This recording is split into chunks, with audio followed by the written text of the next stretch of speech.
Hey, it's John, your financial literacy coach, coming to you tonight. Want to talk about how insane car loans and car loan payments are destroying people's financial future and are destroying a lot of the middle class's financial future. So, hey, coming at you. I'm in the car, back in the car, shot a couple videos sitting at a table, but not driving. Gonna stop doing that. Heard some feedback that YouTube may be blocking if they catch on in a video through AI or just people sampling them, that the scenery behind us is moving in our cars. They want to advocate that. I get it. But I wanted to get this content to you tonight. I was going to also possibly shoot it on my laptop so I could go back and forth, show some, what people call testimonial videos about their car and their car payment.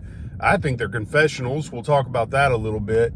And also show you a little bit about cars. So there might be a part 2 to this video, but I didn't want to wait to get this content out there because, yes, we just bought this car I'm sitting in about 2 months ago. It's a 2024 Hyundai Tucson. We bought it used, actually, even though it's the current model year, or, one model year late now.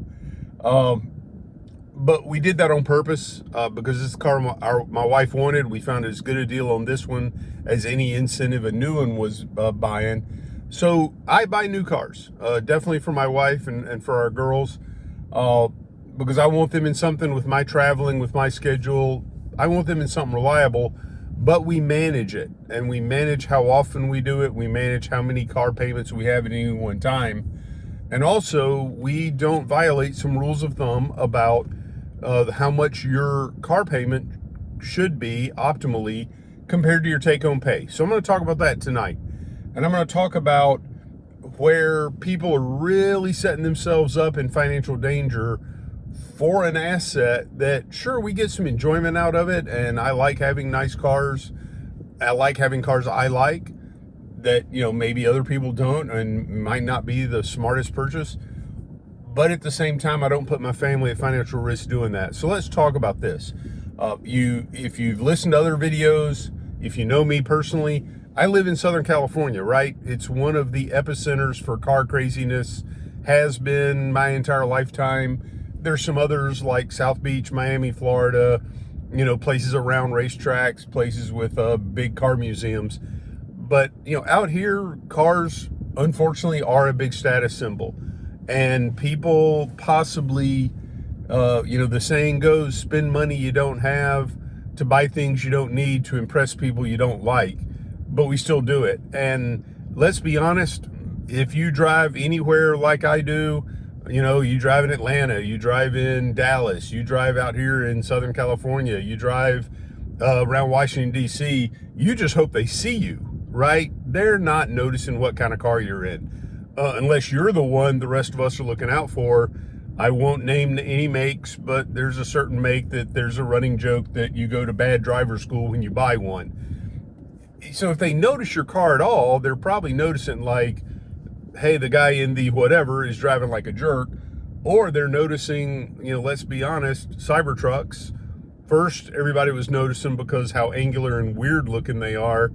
And now, Tesla's guilt by association, their main guy, not founder, Elon Musk did not found Tesla, but now his views and actions are making a lot of people that bought Teslas unhappy with their purchase.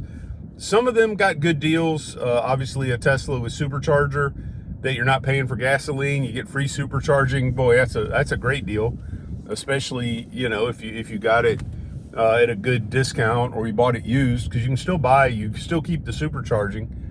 But what I'm talking about is people that are buying cars to be seen in them for who that's who they want to be, but they're paying things like $1,000 a month, or $1,100 a month, or $1,400 a month, and flexing as if that's a good thing. Now, granted, if you are making if you're bringing home $10,000, $15,000, $20,000 a month, so you're making over $125,000 a year after taxes, $1,000 car payment, not something that I'm going to do, but that's only 10% of your take-home pay. What I'm talking about is the people that you see in some of these flex videos, or some of these people you talk to that make, they bring home 3,500 or $4,000, and they're paying $1,300 a month in car payment, or they're paying $900 a month for a lease. I won't even go into leases in this video. To me personally, because of the way I buy cars, leasing a car makes no sense whatsoever. But paying $1,300 or even $1,100 a month when you only bring home $3,000 or $3,500, when I was growing up, the rule of thumb buying a house was 30 to 40% of your take-home pay should go to your mortgage. And here people are paying that much for a car. I get it. You got to have a car, especially you live someplace like Southern California. But paying that much, if you don't have guaranteed income, like a really strong union position, maybe some investment properties that are always rented out, or, you have a large amount of money that's invested in paying off dividends or interest. You might already have a pension, like those of us that retired in the military or retire from public service. Firefighters, get a pension fairly young. Law enforcement officers can get a pension fairly young. But even then, is that what you want all that money going to? Say that pension's $1,500 a month. Hey, I'm going to go buy an $1,100 car because I got $1,500 coming in. Folks, that's not a flex. Or it's not a flex to people that are really trying to build their financial futures, or more importantly, trying to build a financial legacy. It's great. I am reaching some financial goals. I have some other financial goals that I want to reach for me and for my wife. But even more importantly, I want to reach financial goals for multi-generational and donating money. I'm actually shooting this video. I was driving back and I knew I couldn't shoot this while I was driving, so I stopped in my church's parking lot. Right? And what if I could, create a legacy where I left money, just for example, to repave this parking lot, or pay off a sizable percentage of the mortgage, or whatever your charity is, right? So instead of putting, and this is a little bit of a rabbit trail, but instead of putting $1,100 a month into a car, what if you could pay $400 or $500 a month and invest $400 or $500 for you and your family, and potentially for charities? Right, just one example. You don't have to do that. Maybe all you could afford, and you say, man, it'd be great to be out of credit card debt. My student loans are coming back. Maybe, I'd like to buy a house, but I need to save some money for a down payment. Well, stop paying $1,100 for a car. Stop paying $900 for a car. Now, how do we get around doing that, right? Because I'll be honest, it is frightening how expensive cars are becoming. The median, actually no, the lowest price car on a showroom in the U.S. is almost $20,000 for a new car, the cheapest. That means everything else goes above that, right? I'll be honest, the car I'm sitting in, it's well more than that. It's not crazy expensive, but there's plenty of vehicles out there. Just random pickup trucks are approaching $80,000, $85,000, $90,000 for a truck, pickup truck. You probably catch a little bit of my accent. I could bring it right back. Man, I drove some pickup trucks that had cows run into them. I was in the bed of one of them throwing a corn husk out, and the cow blasted into the side of it and put a nice big dent in it. And my cousin kept driving it, and I'd borrow it every now and then when we needed a truck, and I'd drive that thing around. And to me, good grief, you'd open up the driver's side door, get out, get the hose while your buddy's opening up the passenger side door, and you would just hose out the cab. You do that in a truck nowadays, like I said, car, because that's what they are, right? You get inside most of these pickup trucks today, they're just as nicely outfitted as this car I'm sitting in right now. Heated seats, cooled seats, power seats on both sides, multimedia display panel. My uncle saw that, they'd laugh at me if I pulled up in a truck like that. But, I got buddies that work in the trades. I teach financial literacy for the electricians union. And, those guys are like, yeah, we got to buy a work truck if the company doesn't provide it. And even a used one's $45,000-$50,000, right? So, I mean, I understand, because, you get a 48, let's just do easy math. $48,000 truck, 4-year loan, you're going to be paying $1,000 a month if you don't put anything down. How do we get around that? Well, first off, check the ego, drive something you can afford. There are plenty of serviceable cars and trucks and vans on Craigslist, Facebook Marketplace, just asking around with friends for anywhere from 10 grand to 30 or 40 grand. I get it, 40 grand, that's a lot of money. That's, like I said, you could, none of us want to have a 5 or 6 or even 7-year car payment. They're going to 8-year car payments now, almost 9 years, because you got to, right? I mean, if you're buying a $100,000 truck, an 8-year loan is 96 months. Still $1,000 a month. The other thing is, get out from under that car payment for as long as you can, right? Pay it off, drive it until the wheels fall off, or drive it until you're either unsafe driving it, or you just know, the next repair is going to be a big one. I had a car, tell one on myself. I bought a used car for $3,500. Great deal. It was in great shape. It was a model that I really liked. The only problem was I'd had a previous version of that car with a really good engine in it. The one I bought had not so good an engine in it. Well, that not so good engine did what I feared it would do, and it destroyed itself. To repair the engine, to take it out, put a new one in, or to take it out, rebuild it, put it back in, would have cost 2.5 times what I paid for the car, almost 9 grand. And the bad thing is, out here in California, I'd have to put that same bad engine in it. I couldn't go back and get the little bit older, better engine that I liked and knew was better. Well, in that case, it makes no sense to repair that car. But even if you spend $4,000 a year keeping your car on the road, that's not even a $400 a month payment. You got to change your mindset, and you got to say, what do I need this car for? Now, I'm going a little longer than I thought I would. Actually, it's going to turn out being about my normal length video. But here, so think about your financial future. Think about how much putting more. The rule of thumb is 10 to 15% of your take-home pay, right? So, if your take-home pay is $50,000 a year, and you want a $750 car payment, of course, you're going to have all those other expenses, right? Gasoline's not getting any cheaper. Car insurance sure isn't getting any cheaper. That's a $750 payment. That's still a lot in my mind, but we do have to be realistic, right, on how expensive cars are nowadays. Closer to 10% is better, because think about how much flexibility that gives you. The other thing is, you can put a little extra to that car payment if you have no other debts. If you've used the debt snowball, I talk about that in some other videos. Might link it in the comments, or you can find it on my channel. But, if it's only 10% of your take-home pay, you don't have to stretch to make the payment. You might not even have to stretch to pay a little bit ahead. Don't go above 15% unless you have to. Just trust me on that. You need that flexibility. You need to be doing things like paying off your credit cards every month, maxing out your 401k, making sure you have the right kind of protections. I am a living benefits life insurance wacko, and I think it's great. And if you don't have that on every member of your family, but you're paying $1,000 a month for a car, one medical emergency not only wipes out the car payment, might wipe out the rest of your financial house.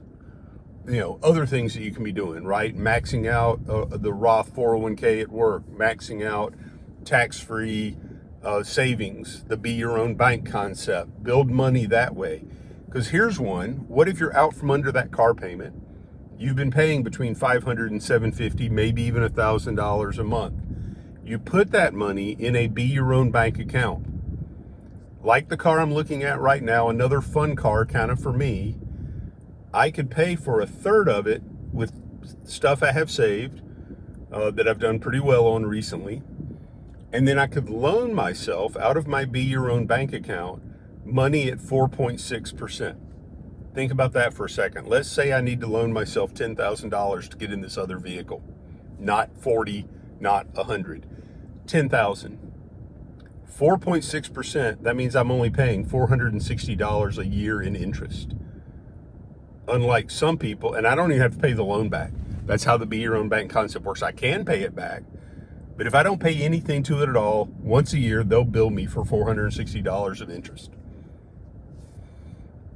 The equivalent of most people's one car payment or less, maybe even half, maybe even a third, right?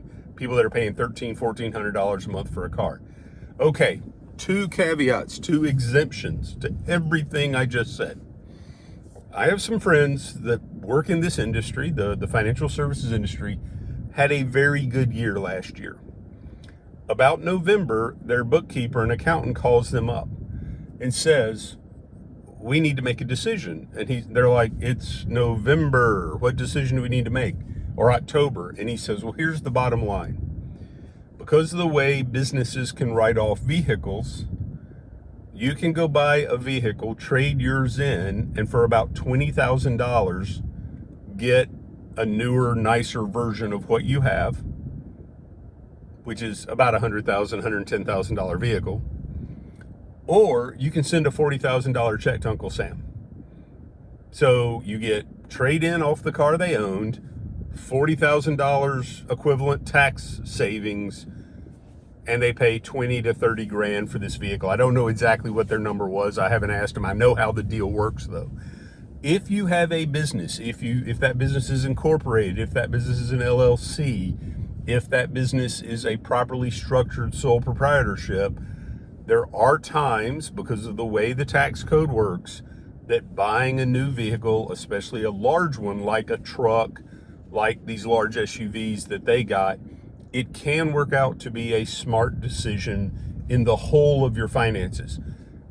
I have a feeling though, if you're watching this video and you already knew that rule, you either fast forward to this point or you stop listening already. Because I was talking to stuff, you're like, dude, I get it. I only pay that much for a car because of the taxes, right? My business can write it off. So they probably tuned me out.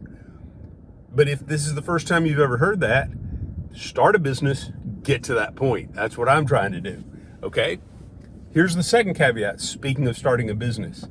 If you are using your car in a side hustle, or you're using your truck in a side hustle, and that vehicle is an asset, not a wealth-destroying liability, then some of these rules might not apply if the cash flow works, right? I have friends that do Turo. They have bought Teslas, they have bought Mercedes, they have bought Porsches, they have bought, nice trucks or multi-passenger vans or SUVs to use as Turo vehicles, and they cash flow them, right? If you buy a vintage car and you use it for shows and parades, and I know people, since we live close to LA, they have classic vehicles that 1 week a month, 2 or 3 weeks a quarter are being used for TV shows or movies, right? So those are niches. Obviously, Turo is not a niche. You could find a million videos next on YouTube about having a car in Turo. And I've thought about doing that. So that is different, right? Because you're not making the payment. The asset is making the payment. It's like having a piece of rental real estate, right? You're not paying the mortgage. The renters are paying the mortgage. Well, if your car is doing the same thing and you need to buy a nicer car, I know Turo has like an age limit, or Uber has an age limit for the car. And I know guys that, I was riding with a guy Ubering 2 weeks ago. He's like, I just use this car for Uber. I've got another car that we drive. And he uses it for Uber every now and then. But I mean, the car he was driving had like 300,000 miles on it. So it had easily paid for itself. But again, be careful. It's not a flex, all right? Wrapping back up. It's not a flex to have an $1,100 car payment unless you're making so much money. Your flex is, hey, John, I've learned how to make $125,000 a year plus. That's the flex, not the car payment, especially if you aren't making that kind of money. Hey, sorry for a little bit of a negative video. I'll get back to a positive one. Maybe I'll look at some good 20 and 30. I love talking about cars too. If you're familiar, this channel used to be John's Music, Motorcycles, and Money. I took the motorcycles out of the title. I'm not shooting any new motorcycle content. I might shoot some car content though on that affordable car, right? That 10, 20, 30, $40,000 car or truck, 40,000 being the high end. But, again, if you're making, let's just say your payment's 500 a month and you're making 70, 80, 90 grand a year, we're right on the borderline, right, on what's feasible. Hey, thanks for listening. If you like financial literacy content, take a look at the rest of the channel. Always looking for subscribers, likes. Comment down below. What do you think about cars? What's your big win? If you don't have a car payment and you're out from under that stress, celebrate in the comments. Would love to hear it. Have a great one, everybody.